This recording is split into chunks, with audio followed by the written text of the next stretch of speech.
to Zahra tonight, and we can get, inshallah, most out of this program.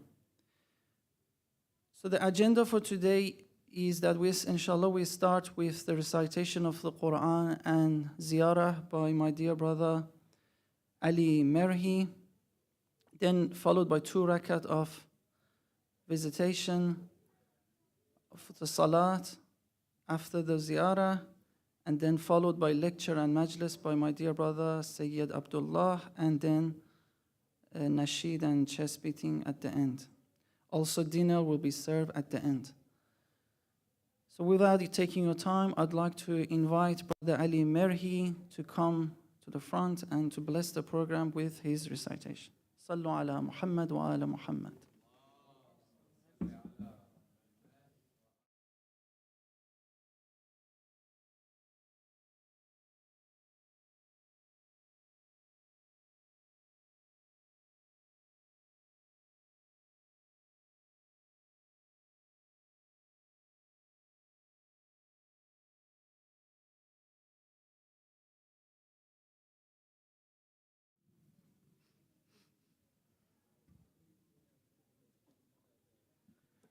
صلوا على محمد وآل محمد.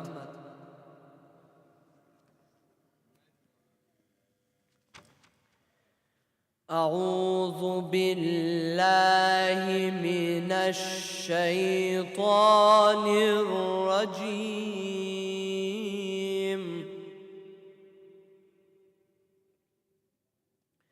بسم الله الرحمن الرحيم.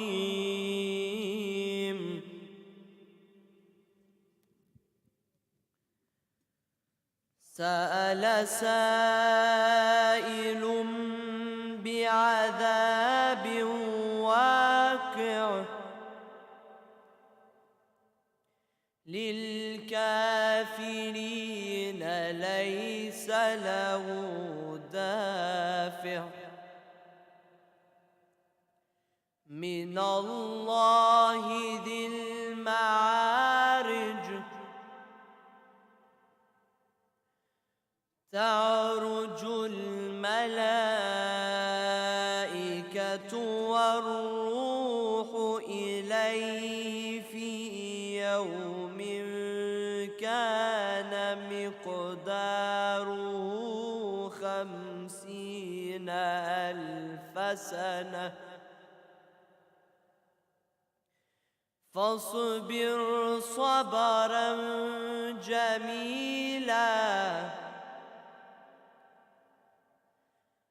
إنهم يرونه بعيدا ونراه قريبا.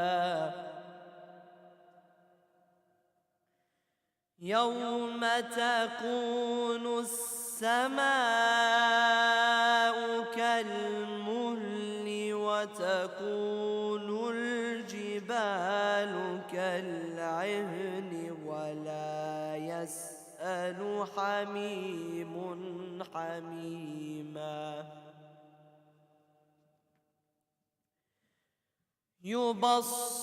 يبصرونهم يود المجرم لو يفتدي من عذاب يومئذ ببنيه وصاحبته وأخيه وفصيلته التي تؤويه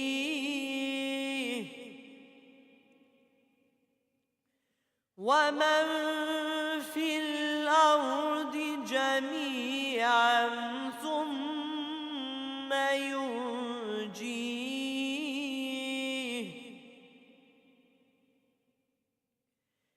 كلا إنها لظى نزاعة للشوى تدعو من أدبر وتولى وجمع فأوعى إن الإنسان خلق هلوعا إذا مسه الشر جزوعا وإذا مسه الخير منوعا إلا المصلين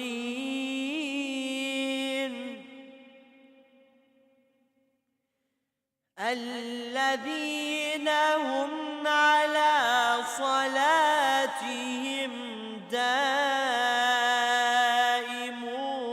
والذين في أموالهم حق معلوم للسائل والمحروم والذين يصدقون بيوم الدين والذين هم من عذاب ربهم مشفقون إن عذاب ربهم غير مأمون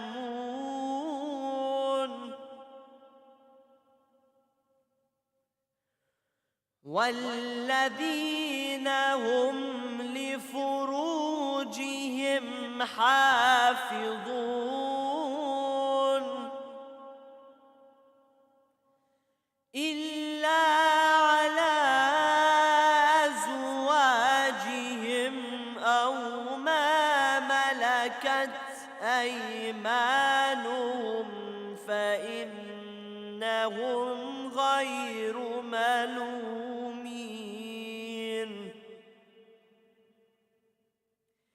فمن ابتغى وراء ذلك فأولئك هم العادون والذين هم لأماناتهم وعهدهم راعون والذين هم بشهاداتهم قائمون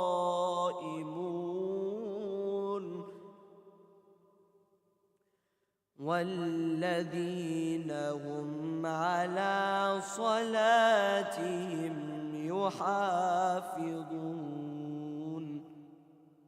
أولئك في جنات مكرمون صدق الله العلي العظيم صلى على محمد وآل محمد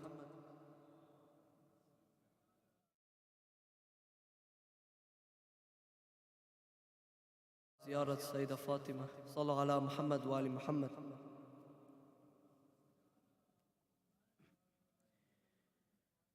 اللهم صل على محمد وآل محمد بسم الله الرحمن الرحيم يا ممتحنة امتحنك الله الذي خلقك قبل أن يخلقك فوجدك لما امتحنك صابرة وزعمنا إنا لك أولياء ومصدقون وصابرون لكل ما أتانا به أبوك صلى الله عليه وآله وأتى به وصيه فإنا نسألك إن كنا صدقناك إلا ألحقتنا بتصديقنا لهما لنبشر أنفسنا بأننا قد طهرنا بولايتك السلام عليك السلام عليك يا بنت رسول الله. السلام عليك يا بنت نبي الله. السلام عليك يا بنت حبيب الله. السلام عليك يا بنت خليل الله. السلام عليك يا بنت صفي الله. السلام عليك يا بنت أمين الله. السلام عليك يا بنت خير خلق الله. السلام عليك يا بنت أفضل أنبياء الله ورسله وملائكته. السلام عليك يا بنت خير البرية. السلام عليك يا سيدة نساء العالمين من الأولين والآخرين. السلام عليك يا زوجة ولي الله وخير الخلق بعد رسول الله. السلام عليك يا أم الحسن والحسين سيدي شباب أهل الجنة. السلام عليك أيتها الصديقة الشهيدة. السلام عليك أيتها الرضية المرضية. السلام عليك أيتها الفاضلة الزكية. السلام عليك أيتها الحوراء الإنسية. السلام عليك أيتها التقية النقية. السلام عليك أيتها المحدثة العليمة. السلام عليك أيتها المظلومة المغصوبة. السلام عليك أيتها المضطهدة المقهورة. السلام عليك يا فاطمة بنت رسول الله ورحمة الله وبركاته.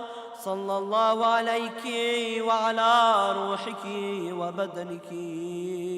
أشهد أنك مضيت على بينة من ربك وأني من سرك فقد سر رسول الله صلى الله عليه وآله. ومن جفاك فقد جفا رسول الله صلى الله عليه وآله. ومن أذاك فقد آذى رسول الله صلى الله عليه وآله. ومن وصلك فقد وصل رسول الله صلى الله عليه وآله. ومن قطعك فقد قطع رسول الله صلى الله عليه وآله. لأنك بضعة ومنه وروحه الذي بين جنبيه. أشهد الله ورسوله وملائكته أني راض عمن رضيت عنه ساخط على من سخطت عليه متبرئ ممن تبرأت منه موال لمن واليت معاد لمن عاديت مبغض لمن أبغضت محب لمن أحببت. وكفى بالله شهيدا وحسيبا وجازيا ومثيبا. صلوا على محمد وآل محمد.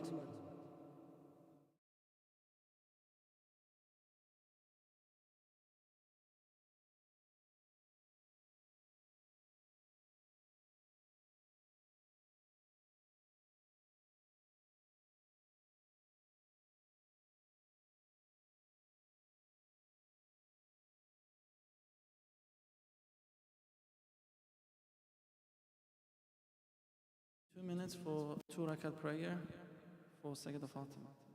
صلوا على محمد وآل محمد.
once again, Salamun Alaikum to our new guests.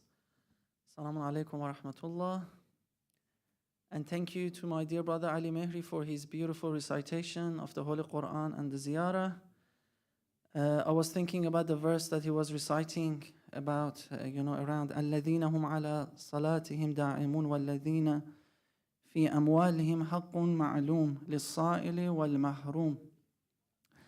I was thinking that I personally and you, my brothers and sisters, are the addressee of this verse, that we are like orphan, like destitute, like the one who is needy, and he's eagerly waiting for a blessing. He's knocking the door of Fatimatul Zahra to get a blessing.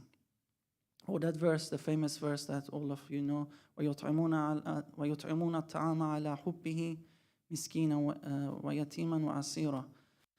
That definitely we are all the audience, the addressee of this ayah. And so tonight, we are knocking the door of Fatimatul Zahra because we are needy, orphan, because we don't have our spiritual father, mother, Imam Sahib al-Asr wal-Zaman, and we are eagerly waiting to get our sustenance. And there's a famous Farsi expression that we say to Fatimatul Zahra, "Chadorat ra tekan bede ruzi ma ro beresan." That means, "O Fatimatul Zahra, like shake your veil and give our sustenance." Sallu ala Muhammad wa ala Muhammad. Allahumma salli ala Muhammad wa ala Muhammad. For the love of Fatimatul Zahra, a loud salawat ala Muhammad wa ala Muhammad. Allahumma salli ala Muhammad wa ala. It wasn't loud enough. For the love of Fatimatul Zahra, salamullah alayha, sallu ala Muhammad wa ala Muhammad. Allahumma salli ala Muhammad wa ala Muhammad. Before we go to the main part of the program, the lecture, some housekeeping rules. Please put your phones on silent, look after your kids. During the lecture, there is a class upstairs for the age 5 to 12. They can either sit next to you or they can go to those classes and benefit from those classes. If they're going to the bathroom, please help them and make sure they don't go with shoes, barefooted. And also, some of them are not applicable. I'm just going through the list. And also some of the IHIC weekly programs. On Tuesdays, every Tuesdays, there's a Dua Tawassul.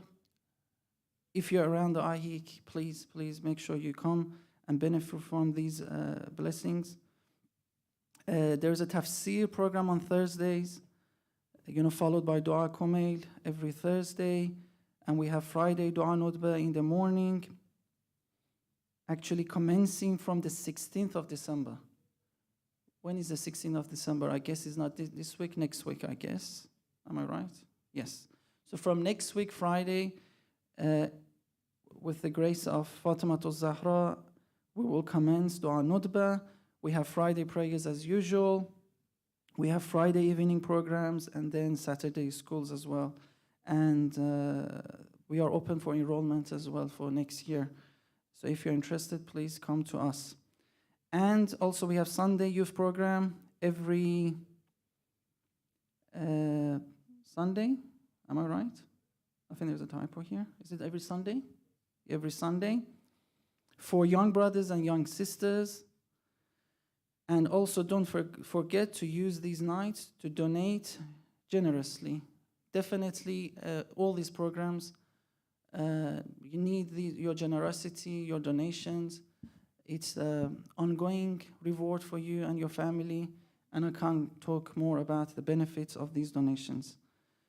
So if you want to benefit from these programs that we have, and also you want to donate generously, please recite aloud salawat ala Muhammad wa ala Muhammad.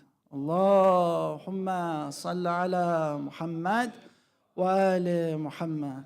Brother Ali, I had the loudest salawat. Yes, so inshallah, I'm the first person. I'm reminding myself first before you, my brothers and sisters. So another Fatimiyyeh, another opportunity to benefit from these nights. I'm telling myself first, And, you know, Fatimiyyeh is a very special event. All of you agree.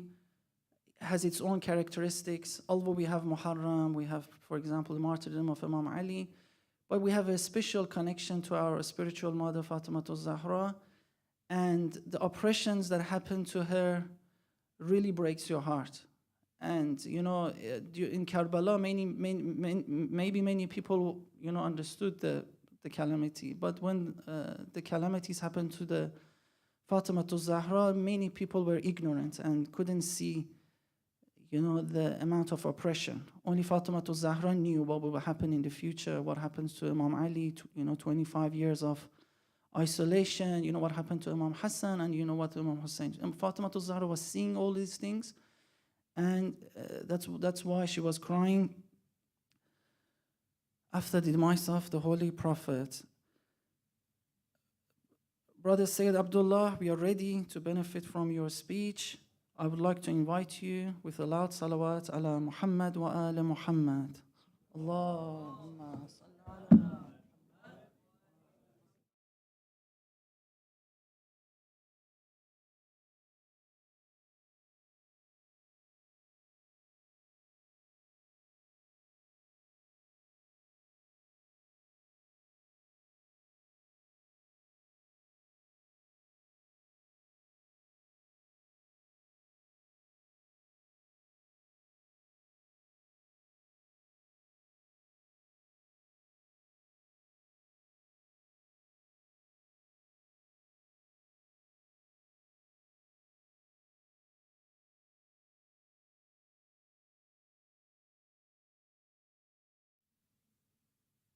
أفلح من صلى على محمد وآل محمد.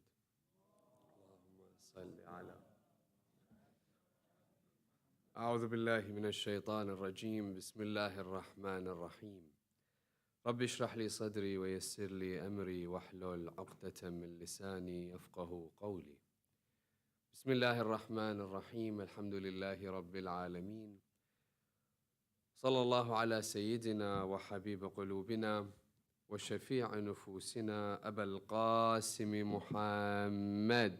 اللهم صل على محمد وعلى آل بيته الطيبين الطاهرين المعصومين، لا سيما بقية الله روحي وأرواح العالمين لتراب مقدمه الفداء. أما بعد، يقول الله في محكم كتابه الكريم: بسم الله الرحمن الرحيم. في بيوت أذن الله أن ترفع ويذكر فيها اسمه.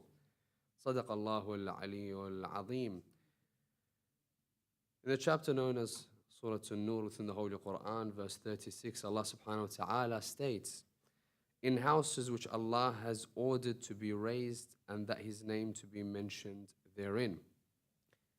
Inshallah, tonight, as we delve into the issue of Fatimiyyeh, as a disclaimer, the issue of Fatima Zahra alayha afdal as-salatu was-salam, you find whenever it's mentioned, there is a sense of tension whereby every time is mentioning Fatima Zahra, you'll find questions will come into light, such as, will particular names be mentioned? Will particular events that occurred in her oppression be mentioned? How explicit will be these particular events that will be spoken of, and in how much detail? And you'll find the aspect of unity all of a sudden comes into light, whereby we may differ with the other schools of thought in reference to who we seek and follow and revere within our beliefs. At the same time, this discussion needs to occur. Why? Because as we know, throughout time, there's been many different tyrants and aspects of oppression whereby the truth has been held from one community, whether it be fear of, for example, prosecution, fear of attack, fear of being driven out of a land, that particular belief system, whether it be the way that we pray, what we believe in, who we revere as a personality, who we dissociate with, may cause truths to be covered and not be given to the next generation. And you'll find every time Fatima Zahra is mentioned, you'll see that tension. Is he going to mention? Isn't he? What depths are we going to deal with this particular event that occurred, which is the martyrdom of Fatima Zahra? Now, the disclaimer being that every particular speaker will have a way in which he chooses to delve into this particular sensitive topic. The belief is that the truth lies there within the books without a shadow of doubt. Now, within the Holy Qur'an, it gives us clear guidelines that there is this aspect of enjoining or being of the followers of particular role models that are revered within religion and dissociating ourselves with the enemies of Allah subhanahu wa ta'ala and Rasulullah, and by extinction, the Ahlul Bayt. Taking this into consideration, when we mention tonight particular personalities by name, because, for example, we have many youth amongst us, when we, for example, say the first, they may go home and they research the first. They may have 100 different answers through Ayatollah Google saying the first can refer to A, B, C, D. But tonight I'm going to mention names in particular events, and we have references from both Shia and Sunni literature alluding to these particular events that occurred and the personalities that are mentioned. Now, the disclaimer again being, when we mention these names, we're not cursing particular personalities. We are not, for example, swearing upon them, etc., etc. Rather, we're looking at academically what occurred, who was involved, why did they do what they did. Now, Fatimiyyeh comes, many people will have questions, because Fatimiyyeh is an event that leaves more questions unanswered than they are answered. Examples being, what happened in the event of the door? Where was Ali ibn Abi Talib? Why did Fatima, for example, answer the door and not Ali ibn Abi Talib? When did the event occur? Wa alaykum salam wa rahmatullah. Was there once only an event whereby they came towards the door of Fatima Zahra, or were there different times in which they came towards the door of Fatima Zahra and threatened to burn that particular door? These are amongst many different questions that arise with the event of Fatimiyyeh. Now, each one needs a lecture in itself to discuss the detail and the extent of how we can give an adequate response so that we, first and foremost, have a foundation of understanding, and secondly, we are able to teach the next generation of what occurred, as well as the delicate issues within the event, which is the door of Fatima Zahra. Now tonight, with that disclaimer, we want to look at one particular angle before we start the 3-night series of Fatima Zahra.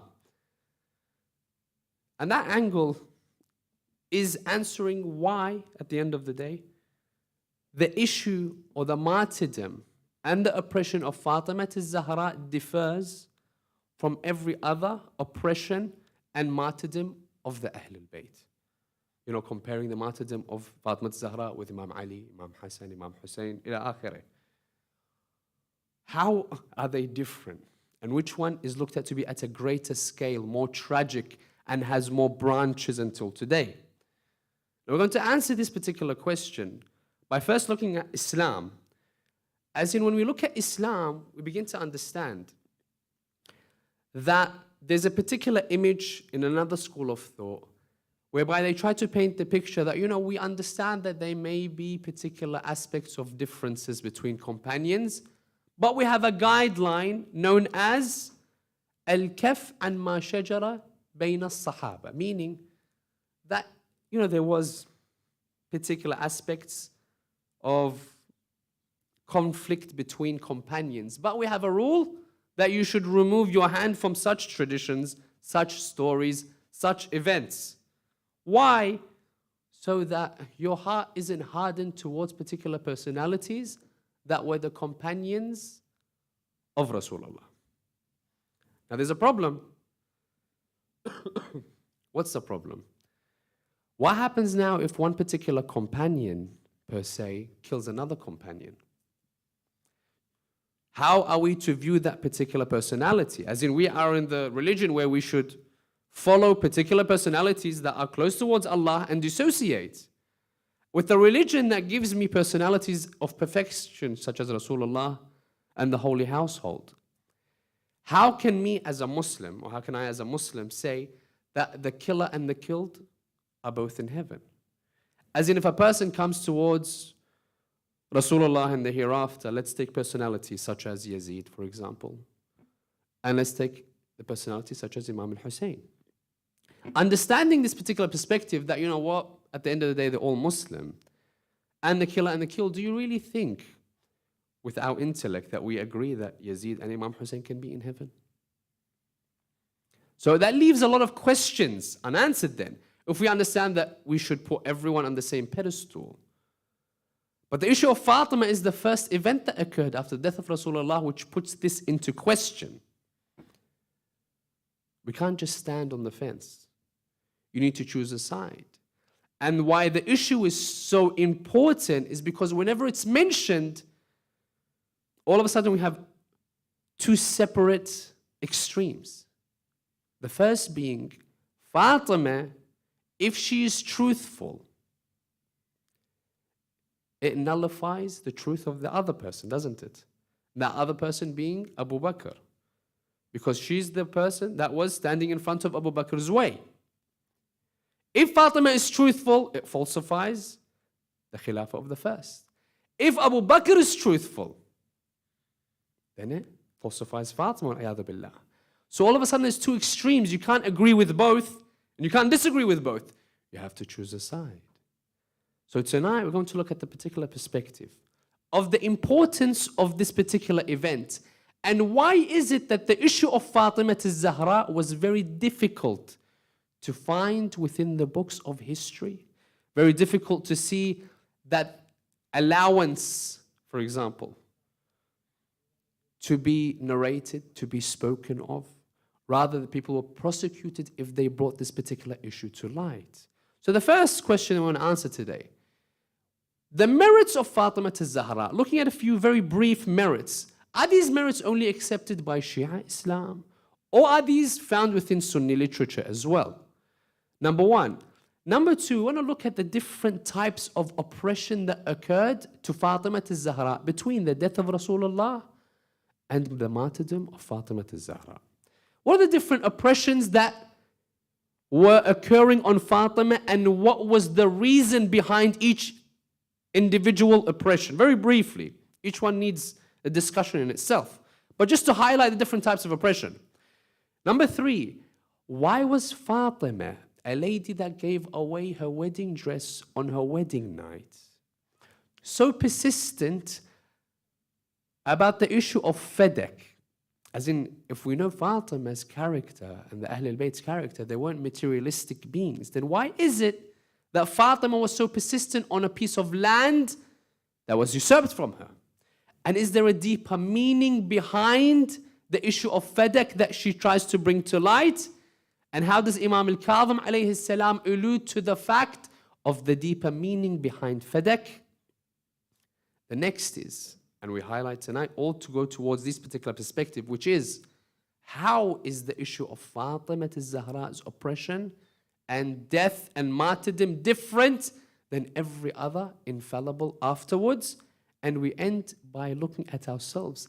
Are we in the fold of a particular group of people as Shia that oppress Fatima al-Zahra in the notion that we're going to look into? So inshallah, looking into these different points, we get a better image of the issue of Fatima al-Zahra and its importance. So inshallah, we can bless the Majlis and send our heartfelt condolences to the Imam of our time, the true person behind this tragedy and the person inflicted the most, with blessing the Majlis with three of your loudest salawat ala Muhammad wa ali Muhammad.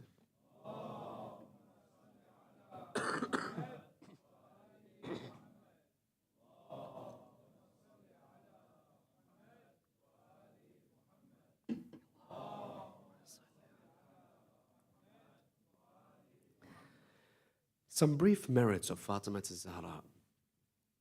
We find that Fatima al-Zahra, look at the level that Rasulullah tried to show people before he left this world of who Fatima was. First and foremost, look at the importance. The first that will enter paradise is who? Fatima al-Zahra, number one. He comes forward and he gives us this tradition that till today, scholars really stop at. You know, sometimes you look at the chain of narration, who authenticated it, etc., etc., to make sure that the link is correct 100%. But when you look at the tradition itself, it just leaves you puzzled. And that's a tradition whereby we find the tradition saying, Ya Muhammad lawlak lama khalaqtul aflak. O Rasulullah, had it not been for you, I would not have created the universe or universes. وَلَوْلَا عَلِي لَمَا خَلَقْتُكَ. Had it not been for Ali, I would not have created you. وَلَوْلَا فَاطِمَةَ لَمَا خَلَقْتُكُمَا. Had it not been for Fatima al-Zahra, I would have not created either one of you. Try to explain that. Fatima al-Zahra, Rasulullah says, Sayyidat Nisa al-Alameen, Sayyidat Nisa Ahl al-Jannah, the greatest lady ever to walk this earth. Look at the status of Fatima al-Zahra. Died at the age of 18 in most traditions. Imagine had she lived longer, what could she have achieved? What could she have taught us, alluded to, secrets that were within her?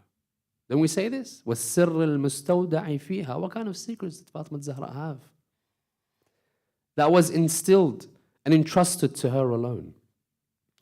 Many verses from the Holy Qur'an come forward and speak about Fatima al-Zahra. When we look at, for example, the perfection of women that represent Islam, in Mubahala, Al-Imran, we'll find verse 61 comes forward. Bring forward your woman, we'll bring forward our woman that represents Islam, Fatima al-Zahra. Ayat al-Tathir. And this is the interesting thing. Within Sunni texts, you'll find, Dir al-Manthur mentions that Rasulullah, when Ayat al-Tathir comes down, إنما يريد الله ليذهب عنكم الرجس أهل البيت ويطهركم تطهيرا. اللهم صل. Dir al-Manthur, Sunni text, it says that Rasulullah would come towards the house of Ali and Fatima for 6 months straight, every single day, and recite that verse on the what? The door of Fatima al-Zahra. Other traditions come forward and say 9 entire months, every day. He would recite that verse to showcase to us whose house this was, whose house this belonged to. And the verse that we quoted earlier, that we started the Majlis, there's a tradition also, Dir al-Manthur, when Rasulullah says this verse and recites it to the people in houses that Allah chose to elevate, and in it His name is remembered. Abu Bakr comes, he says, what is this verse referring to? Which houses? And Rasulullah would reply by saying, these houses are the houses of the prophets of Allah subhanahu wa ta'ala. Then he looks at Rasulullah and says, oh Rasulullah, who says this? Abu Bakr. In a Sunni text, Dir al-Manthur, Rasulullah, and he points at the house of Ali and Fatima. He says, Ya Rasulullah, is this house one of them? Rasulullah replies by saying, Bala, yes, and it is the best amongst them. Shia text? No. Sunni text allude to this particular tradition. So we find without a shadow of doubt, Fatima al-Zahra is looked at to be a very significant figure, elevated both within Shia history and theology as well as Sunni theology as well as scripture. We have this idea that Fatima al-Zahra is a high rank. Why then does the oppression start, and where does it start? Many of us ask the question, how many times was the house of Fatima attacked? Many of us will come to the perspective that, was it even attacked more than once? As we understand the incident of the door being broken into and it set alight with the flames, that happened once. But you'll find the companions that were very loyal towards Abu Bakr, after they forcefully took the bay'ah from the people within Medina, there was one particular bay'ah that they needed.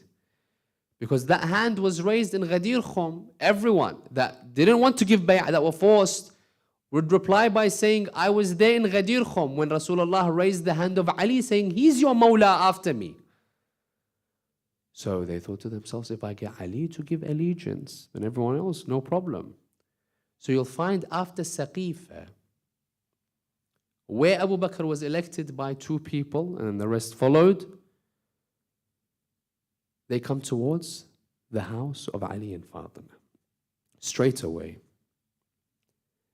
And they say, oh Ali, you need to come out and give your allegiance. Ali would say in the traditions, I'm not leaving this house until I finish compiling the Qur'an or the commentary on the Qur'an in different traditions. And you'll find within history books, it showcases 3 or even 4 times that Umar, as well as the people that were loyal to him, would come towards the door of Fatima, seeking to take the allegiance of Ali ibn Abi Talib. Now, differing in traditions, either it was the 3rd or the 4th time that they attacked the door. And that's why we have all the different traditions. Some say 45 days Fatima was attacked and killed. Some say 75, some say 95. Some go further than that. So now all of a sudden we have this understanding that Fatima Zahra has a house in which Ali is inside and they want his bay'ah.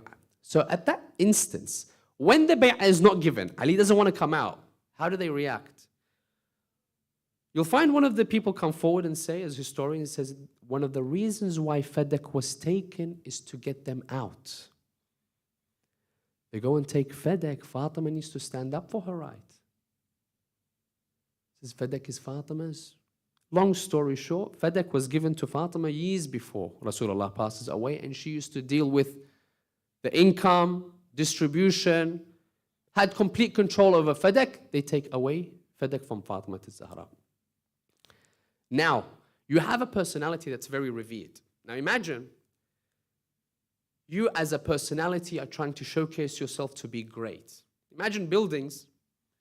If you want to showcase yourself to be the tallest building, yes? Either you build the tallest building, A, or B, you can destroy everyone else's building in order for you to be, to the people, the tallest one, isn't it? Rasulullah was head over heels the greatest personality ever to walk this earth. But they need to elevate other personalities to, somewhat they see them around Rasulullah. So what do? They bring down Rasulullah. They bring down Fatima Zahra. They bring down Ali. How? Examples from history. You'll go towards Surah Abasa. You'll come towards the verse which says, Abasa wa tawalla in ja'ahu al-a'ma.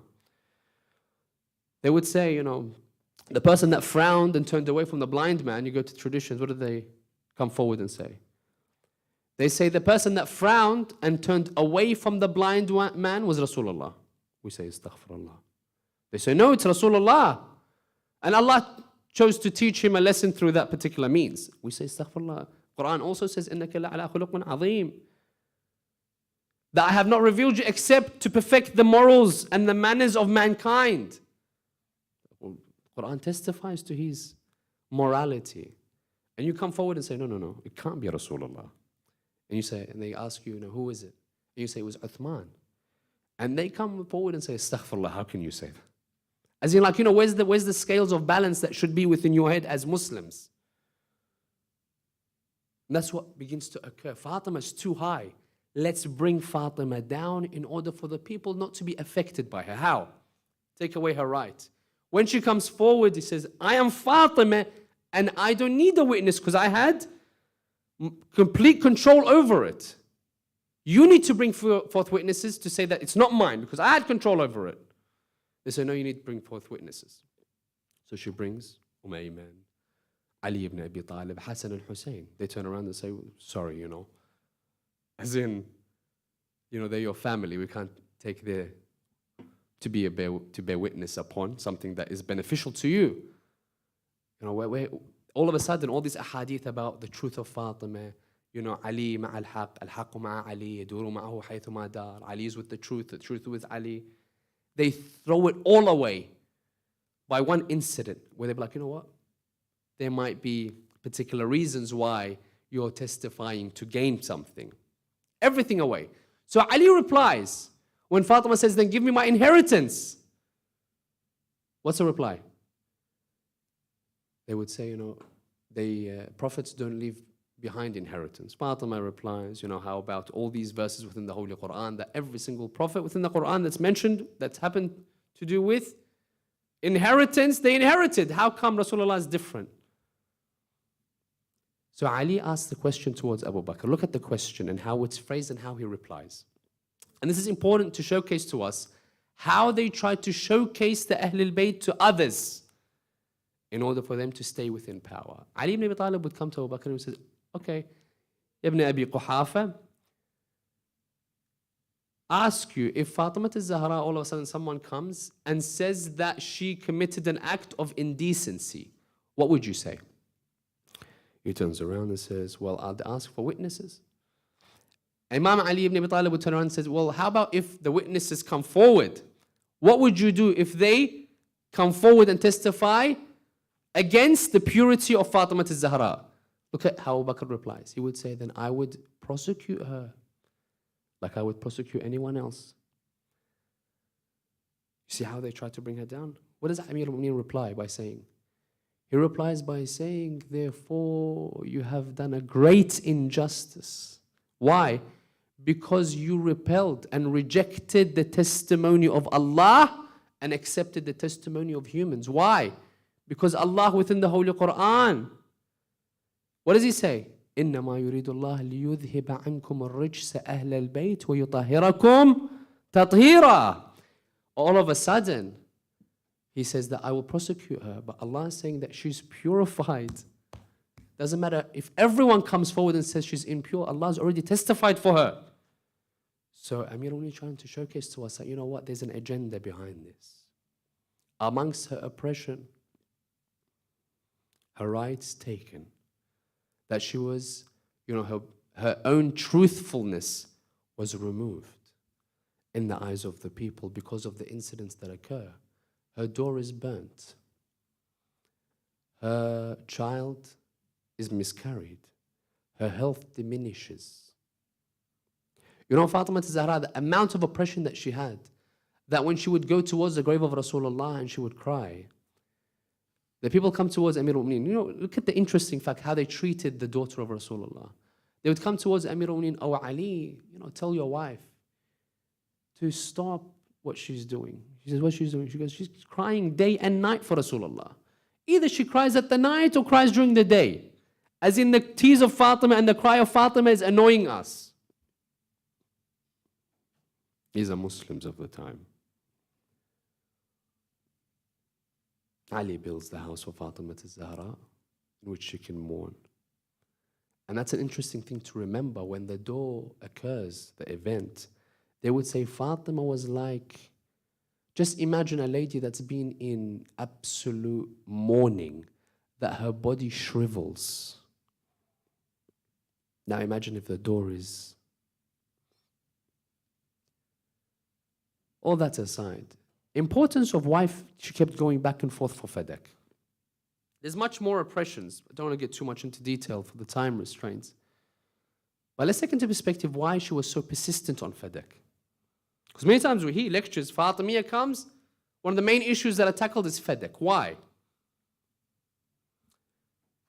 It's a very interesting one because Ibn Abi al-Hadid, there was a discussion with him where he asked his teacher, he says, you know, the issue of Fadak, I want to learn more about it. He goes, what do you want to know? He goes, with the issue of Fadak, was it Fatima's or wasn't it? Ibn Abi al-Hadid, remember, he's not a Shia scholar, by the way. Ibn Abi al-Hadid asks, he says, was it Fatima's or wasn't it? His teacher, what does he tell him? He goes, it was. He goes, then why didn't, you know, Abu Bakr give it back to her? Wasn't she truthful? That was the words. And his teacher looks at him and smiles. He goes, of course she was truthful. Then he goes, then why didn't he give her Fadak if she was truthful? Look at the reply. He would smile at him and he would say, he says, she didn't give it back because had he made her truthful in her claim that they took Fadak and he gave Fadak back to Fatima, the next day she would return and say, I was truthful yesterday about something you took by the name of Fadak. Today I want to make sure everyone knows that same truthful person that took back Fadak yesterday is here again to take back that which is rightfully Ali ibn Abi Talib's, which is the Khilafah of Allah subhanahu wa ta'ala on this earth. Ibn Abi al-Hadid looks at his teacher and says, I understand. And what is alluding to this fact, Imam al-Kadhim, when he speaks towards the Khalifa of his time, al-Mahdi looks at him and there's negotiation between them and a discussion. And Imam al-Kadhim looks at him, he says, how about you return our right? And the Mahdi looks at him, he says, Imam al-Kadhim could have just returned and told him, O Khalifa, our right is the Khilafah. He doesn't say that. Look at the eloquence of Imam al-Kadhim. He says to him, O Khalifa, by the name of al-Mahdi, he says, the right that is ours is Fadak. Then the Khalifa, what does he say? فَحِدْهَا لِي أو حِدَّهَا لِي. As in, can you draw the map for it? Where its edges? Where are the edges at? Of Fadak, so I can return it back to you. The Imam goes on, literally, what does he do? He tells the Khalifa all the corners of the Islamic Ummah at the time, alluding to what fact? That the Fadak was a piece of land. The issue of Fadak is the entire Khilafah itself. You see the beauty in that particular perspective and the eloquence of what Imam al-Kadhim is saying? Now, why is the issue of Fatima different? And this is the gist of the topic tonight that we take home. Why, or how is it different? Fatima's oppression, the rest of the infallibles. The rest of the infallibles you can look at, for example, the victim, the killer, the person that assisted the killer, and the people that, let's say, are accepting of this particular perspective. Example, Imam al-Hussein alayhi salam, we can say that we know who was killed in Karbala. We can argue the fact that the killer was either Shimr or Sinan, in different traditions, that Yazid was behind the killing, that the army was involved. And you can draw a circle around the people involved with the issue of Imam al-Hussein. Likewise, Imam Ali ibn Abi Talib, you'll find that a person, Ibn Muljim, was responsible for the killing, and the people that made him do it, the reason, Qur'an, for example, that was eluding him to do such a thing. And you can draw a circle of the killers. And it ends there. And whoever accepts this afterwards. The issue of Fatima is very significant and very different. How? Because Fatima al-Zahra alayha afdal salati wassalam, it wasn't just personalities that killed Fatima.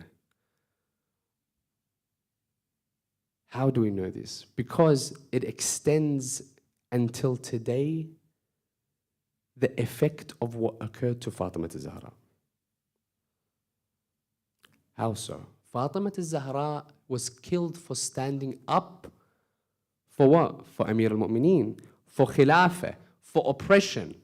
Now, had Fatima al-Zahra been successful in her claim, remember this fact, had she been successful, her main aspect is to showcase to us that the first Khalifa's rule was not correct. You can say illegitimate. If she was successful in proving that Abu Bakr wasn't rightly chosen for this particular position, now notice this, everything else falls afterwards. Why? You go to Sunni literature, they will come forward and say that a way in which you can choose a Khalifa is what? That two people can give bay'ah to someone and everyone else can follow. Just two people. Where did you get this sunnah from? Saqifa. Two people give the bay'ah towards Abu Bakr and everyone else follows. Another one of the rulings of how you can become a Khalifa, إذا أوصى السابق باللاحق, for example. If a predecessor writes in his will, this person is after me, this becomes correct.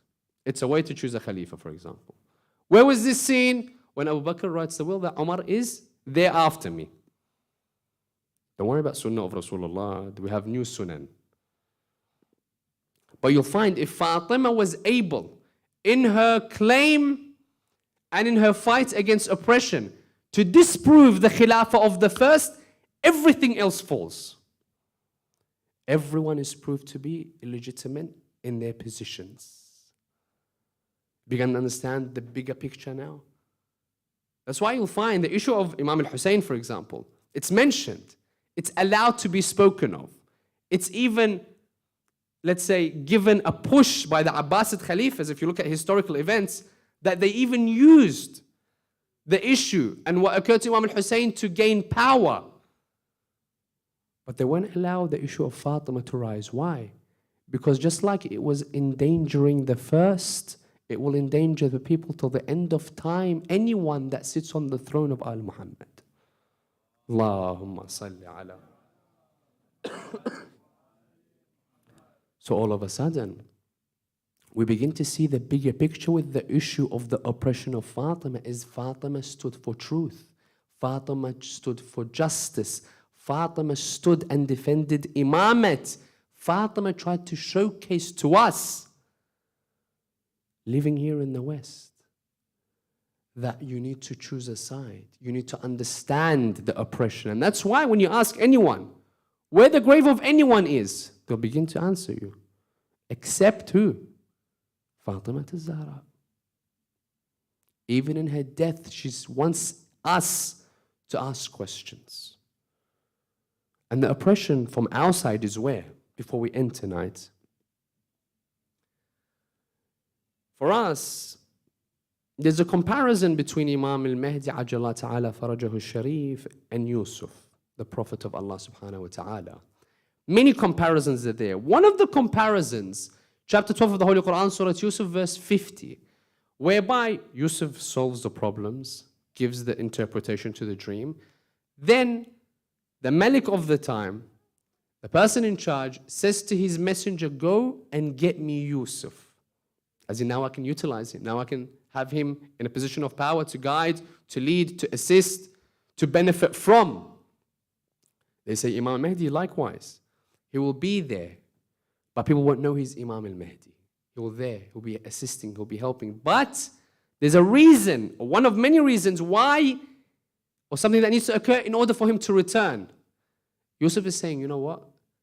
I will not return except tell your Malik to seek the truth of the ladies that cut their hands. Once that truth is unveiled, then I will come and return. Taking that comparison, the scholars come forward and say what? That particular truths within history need to be able to become visible to us, apparent to us, spoken of, unveiled in order for the truth to become apparent, then I will return. And without a shadow of doubt, one of these truths, if not the greatest, is the issue and the oppression of Fatima al-Zahra that extends. You know, when we look at Karbala, when we recite the Ziarat, there's a very interesting line. And it says, may Allah remove the mercy from those that paved the way for the killing of who? Imam al-Hussein. لعن الله أمة أسست أساس الظلم والجور. May Allah remove the mercy from those that paved the way for the killing of Imam al-Hussein. That's why Imam Sadiq says Hussein was killed from the day of Saqifa, when they appointed a different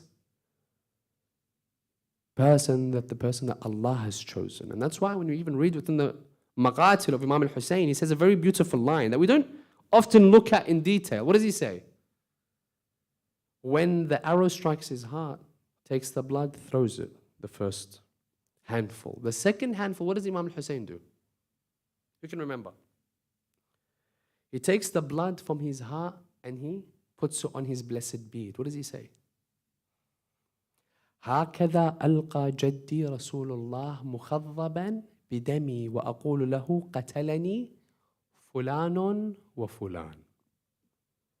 I leave it to your discretion, understanding the aspect of what? of who paved the way for the killing. We don't want to be of those that oppress Fatima in the sense that we are not able to give the next generation the truths, which is the door of Fatima. Who was involved? What occurred? How detailed was the event in itself? And above all, why Fatima stood up in the manner that she stood up. Many of us find it very difficult. Why is Fatima mentioned, 3 times? For example, some communities remember Fatima Zahra 3 different occasions. They say, we remember on 45 days after the death of Rasulullah, 75, 95. And some people really get discouraged. Like, why are we remembering Fatima 3 different times? Why can't we just come as Shia collective and only remember her once? Why? Amongst the scholars that were asked this question is a scholar by the name of Sheikh Ja'far Kashif al-Ghita. Beautiful, beautiful story. And the one that I end tonight and move on towards what occurred in Medina. They asked Sheikh Ja'far, as in you're a grand scholar, we follow you. Can you please showcase to us, why is there 3 days? Sheikh Ja'far was like, what, you're right. Let's find the date that Fatima died in. Let me do my research. We have books, we have history, we have resources. We're very capable to derive the particular date that Fatima died in. So Sheikh Ja'far goes by himself trying to research the events around and after the death of Rasulullah to showcase to us, there's which exact date did Fatima die in. All of a sudden, the traditions tell us that Sheikh Ja'far finds the date, the exact date, and he's about to announce it to the people. As he's about to announce it that morning, he wakes up, he's announcing it later on. His wife comes towards him and she says, Sheikh Ja'far, what's going on? He looks at his wife, he says, what do you mean what's going on? She says, there's something between you and Fatima Zahra. What is that thing? He goes, I told no one of my research, especially not my wife. She would say, what's between you and Fatima Zahra? He would say, why, what happened? She says, Fatima comes to me in the dream and she says to me, O wife of the Sheikh, tell your husband to leave that thing which he's doing. What's the thing that he was doing? Trying to find that one date that she died in. And she would ask Fatima Zahra in the dream, she would ask her, why? Why should he leave that thing which he's doing? She would reply to the wife by saying what? She would say, I don't have a grave that people come towards me and remember me. Is it hard that I am remembered 3 different times a year? As in the only person that visits my grave is probably Imam Sahib al-Asr wa Zaman at the current time. I have one visitor. The Imams, they have millions upon millions. Fatima, oppressed in her life and oppressed after her death. That's why when you find Rasulullah gives us the notion, take care of my family after my death. Mawaddata fil qurba. How much did they take care of the family of Rasulullah? Ali ibn Abi Talib, you found struck in the mihrab. Imam al-Hassan poisoned. Imam al-Hussein massacred in the plains of Karbala. Zainab saw all this. But Zainab also saw something within Medina. She saw her mother go towards a door while people are screaming on the outside. She heard the people outside saying that we will burn down the door of Rasulullah if Ali doesn't come out. She would hear people gathering around their house in the hundreds in traditions. 300 people gathered in some traditions around the house of Fatima and Ali.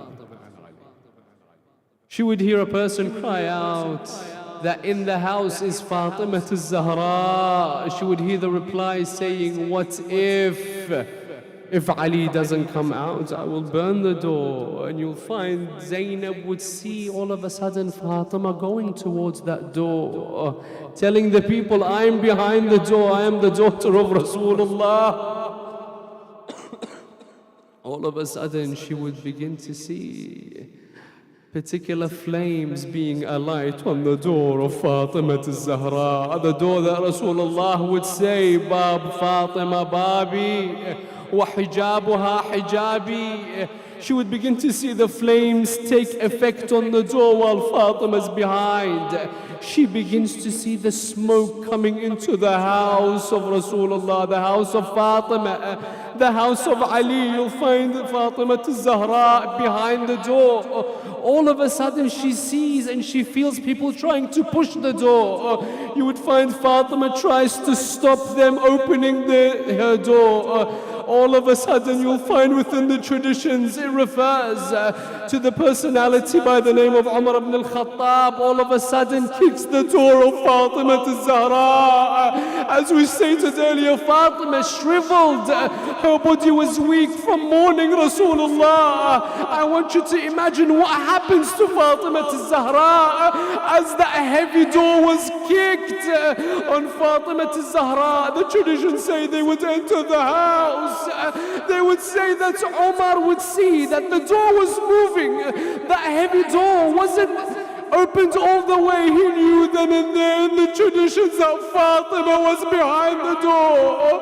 When he knew, look at the significance and the delicacy of this tradition. They would say with all his might, he would push the door on the wall until he heard a rib breaking behind the door. You will find amongst the traditions what would happen. Amongst the traditions, Fatima falls. There would be people that would whip Fatima al-Zahra. Amongst those whips were a whip on her shoulder, whip on her hands. They would attack Fatima al-Zahra with the handles of the swords. And the tragedy is where, O mu'mineen, Ya Sahib al-Zaman, forgive us for these lines. They would say that, they would see that Umar would say, I saw Fatima falling on the floor. As she was on the floor, Imam al-Sadiq would say in this tradition that it was Umar that kicked the stomach of Fatima al-Zahra, allowing her to miscarry al-Muhassan or the Muhsin in traditions. Fatima all of a sudden, don't forget that when that door was pushed, that rib was broken, there was a nail that pierced the chest of Fatima al-Zahra. As she falls, you'll find, hearing this, Fatima would say, oh Father, come to help me. Ali would hear from inside the house. He would rush ferociously like a lion. They would say that he would grab Umar and place him on the ground. At that very moment, he puts his feet on the chest of Umar.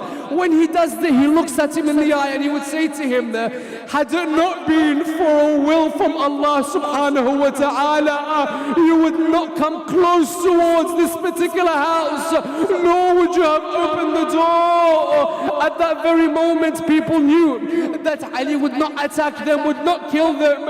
Ali would return to look at Fatima al-Zahra on the ground. When he would see his beloved Fatima, he would see her in such a state, he would take the cloak from his back and place it on Fatima al-Zahra's body. He would say, Fadda, attend to her, for she has miscarried her child, covered in her blood. They would all of a sudden gather around Amir al-Mu'mineen. They would tie ropes against your Mawla. They would drag Imam al-Ali towards the mosque. All of a sudden in that moment, Fatima unconscious, she gains consciousness, looks around, sees Fadda. She would say, Fadda, where is Ali? Where is my Imam? Fadda would say, they've dragged him towards the mosque. The tradition, very detailed, what does it say? It would say that Fatima al-Zahra would be tripping upon her clothes as she's rushing towards Ali. Fatima didn't wear oversized clothes, but imagine how much pain Fatima was in from the broken rib, from that nail, from miscarrying her child, that she was tripping over her clothes. She would come towards the people. Ali would see Fatima. He would say, Ya Salman, Fatima al-Zahra has awoken. By Allah, if she raises her hands in dua, none of these people will remain on the face of this planet.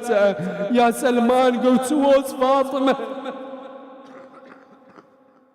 Salman would go towards Fatima al-Zahra. Ya bint Rasulillah, inna abaki bu'itha rahmatun lil alameen, fala tukuni sabab halaki hadhihi al-umma ya Fatima.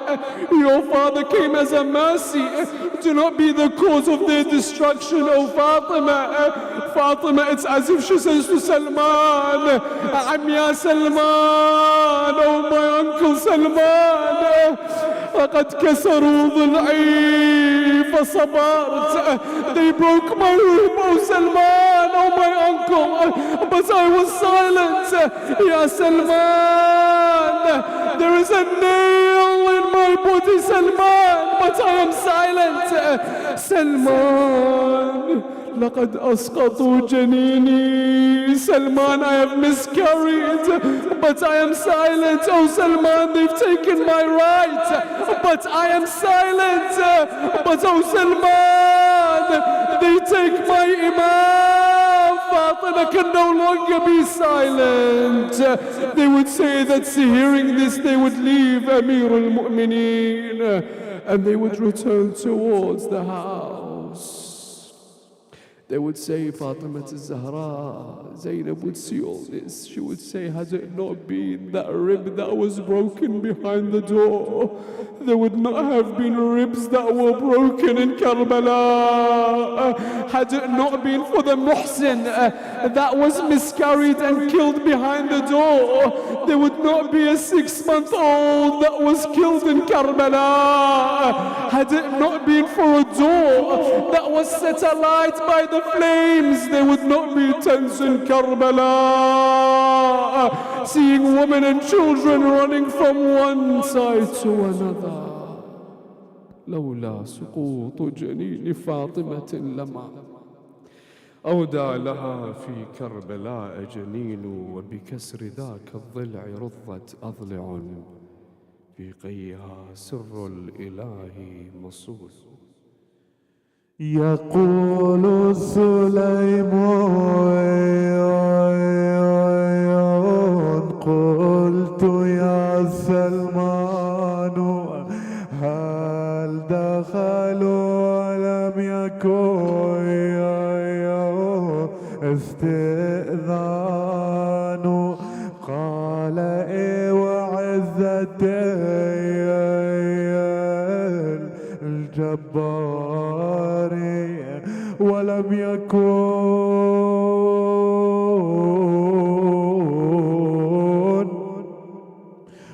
يكن على الزهراء من خمار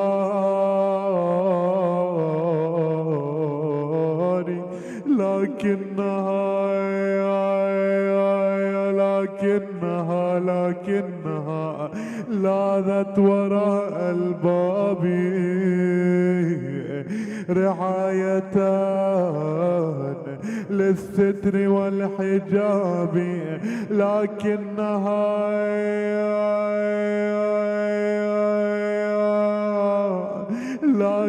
بروحي عسروها كادت بنفسي أن تموت حسرة ناديت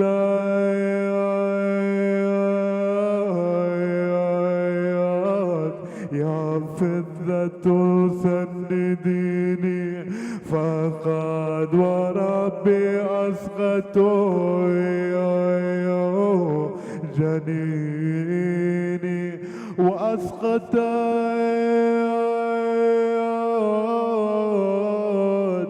بنت بنت الهدى وحسنا جنينها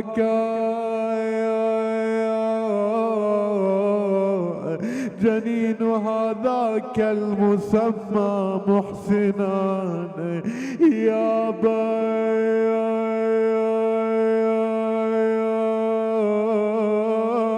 رحت للباب لكن ما علي حجاب حسبي الرجس من ذت خلف الباب يا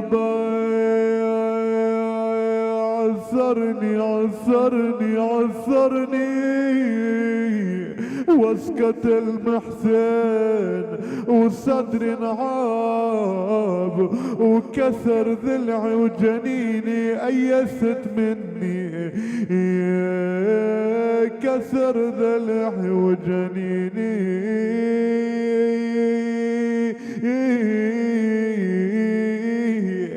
أيست مني ويلي عالزهرة المظلومة ويلي عالزهرة المظلومة ويلي عالزهرة المظلومة. Brothers, please stand and make a circle behind the camera for some لطميات. ويلي عالزهرة المظلومة ويلي عالزهرة المظلومة ويلي عالزهرة المظلومة ويلي عالزهرة. Where are the mourners for Sayyidah Zahra? ويلي عالزهرة المظلومة ويلي عالزهرة المظلومة ويلي عالزهرة المظلومة. Our hearts are hollow, our hearts are hollow, our joy is sorrow. Days stay bright, days after dark nights followed. But how can light follow today's night tomorrow, when the lantern of the one is but a shadow? Long, Fatima, but your light will forever glow. Long, our tears for your loss will forever flow. Fatima, Fatima, Fatima, Fatima, Fatima, ya Fatima, ya Fatima Zahra. Fatima, Fatima, Fatima, Fatima, ya Fatima, ya Fatima Zahra. All together. Fatima, Fatima, Fatima, Fatima, Fatima, ya Fatima, ya Fatima Zahra. Fatima, Fatima, Fatima, ya Fatima, ya Fatima Zahra. Our smiles turn to frowns, our smiles turn to frowns, our ups turn to downs, our hearts mix with our tears and drowns. You are the sweetest noun that will always resound, and your hijab, your highness, was your crown. Free are the servants who serve under your highness. Free, you are the unseen proof of God's oneness. Fatima, Fatima, Fatima, Fatima, Fatima, ya Fatima, ya Fatima Zahra. Fatima, Fatima, all together. فاطمة يا فاطمة يا فاطمة زهراء فاطمة فاطمة فاطمة يا فاطمة يا فاطمة زهراء فاطمة فاطمة فاطمة فاطمة فاطمة يا فاطمة يا فاطمة زهراء. A time stood still for time, a time stood still for time, saying, oh what a crime. Then I took one look at you and turned blind. How can the undivine enter the most divine? How can the rib between the door and now confine? Oh, are you mourning for Mohsen or for your pain? Oh, are you picturing the ribs of Hussein? Fatima, Fatima, Fatima, Fatima, Fatima, ya Fatima, ya Fatima Zahra. Fatima, Fatima, Fatima, Fatima, Fatima, ya Fatima, ya Fatima Zahra. Our comforts are pain, our comforts are pain, our saint turns insane. Let your foes who accuse us for your love blame forever will remain, mourning without restraint. Zahra, Muhsin, Zainab and Abbas, Hussein. Rise, O Imam, for your name we will pray. Rise and relieve our sorrows and reveal her grave. Karbala, Karbala, Karbala, Karbala, Karbala, Karbala, Ya Thar Allah. Karbala, Karbala, Karbala, Karbala, Karbala, Karbala, Ya Thar Allah. Karbala, Karbala, Karbala, Karbala, Karbala, Ya Thar Allah. Karbala, Karbala, Karbala, Karbala, Karbala, Karbala, Ya Thar Allah. Please stand and face the Qibla for Dua al-Hujjah. اللهم صل على محمد وآل محمد. اللهم كن لوليك الحجة ابن الحسن صلواتك عليه وعلى آبائه في هذه الساعة وفي كل ساعة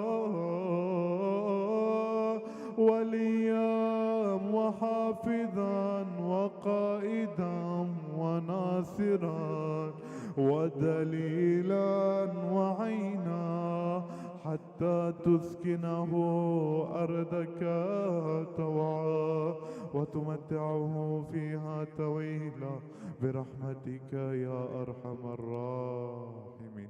For all the marhumin and marhumat, if we can recite a Fatiha, but before it aloud salawat ala Muhammad wa ali Muhammad.